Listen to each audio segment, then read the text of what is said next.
Catus Maximus here. Just wanted to do a little video. I've already done videos on tongue and groove pliers, channel locks. This happens to be a set of number 420s. You'll notice that the markings are in a kind of odd place down here on the lower handle rather than being up here. We also notice that it says Champion DeArment, Meadville, Pennsylvania. It has a U.S. patent number and other patents pending. Yes, this is a very vintage original set. This very well may be like a 60, 70-year-old set, or I'm not entirely sure when tongue and groove pliers were invented. And indeed, a little homework, this patent is from 1949, so 1950s. Make these very well a 70-year-old set of tongue and groove pliers. So it's actually kind of stoked to run into pliers. Champion DeArment was really someone who is credited with really putting ChannelLock on basically on the map. It's interesting that so many corporations changed their logos. This is a 70-year-old logo. It's the very same as ChannelLocks today. And because it is a set of ChannelLocks, that's what they are, tongue and groove pliers.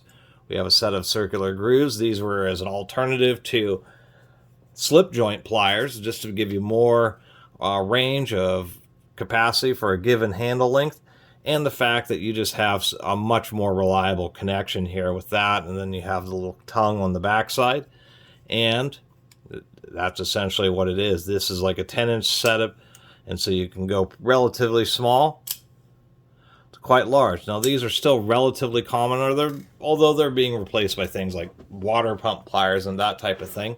But that's still the kind of the handy nature of tongue and groove pliers. Channel locks is simply the fact that they're just a general use set of pliers for plumbing or all sorts of situations where you just have a real large range of capacity, and they have a relatively good amount of strength given how thin the pliers are, so they can get into a variety of places and situations. The more modern ones, I wasn't able to dig up my more modern blue handle number 420s, is that the jaws are a little bit wider. I think they actually got just a little bit thicker, a little bit heavier duty in the more modern era. These have certainly been used. You can see that those teeth are just been rounded with basically have flats on them. So this is certainly a set of pliers that's seen its days, but they were respected. They're not bent. The fastener is relatively decent. I don't believe they don't use a screw type threaded nut anymore. They're just hot riveted.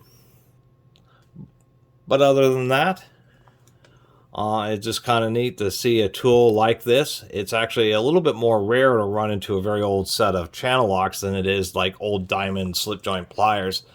It's unbelievable how many diamond slip joint pliers are out there. I mean, they're just crazy how many I've run into. But old channel locks, not so much.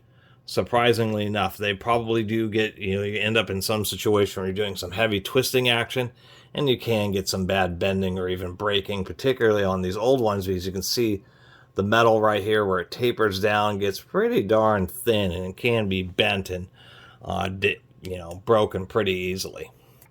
If you're just putting on a whole bunch of sideways force, they were really relying on the thicker beam of this section here.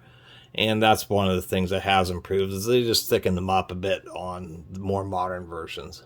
And I believe they're still made in America. I don't know if they're still made in Meadville, Pennsylvania, but they very well may be. I forgot to double check on that.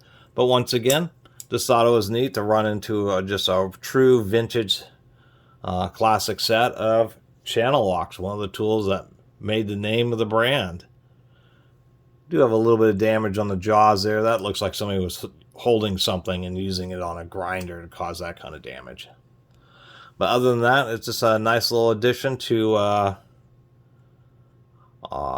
for somebody who collects tools, just because the channel lock tongue and groove pliers are so ubiquitous, and they actually run into a relatively decent set of true vintage classic ones. This is something that you might actually hang up on the garage wall, and somebody would say, why do you have those up on the wall? And you say, well, these are actually Champion DeArment true, like, first edition channel lock tongue and groove pliers, and just wanted to do a little video about them. Anyway, Really appreciate everybody who's been watching and subscribing. If you haven't subscribed, please do. Till next time, Catus Maximus out.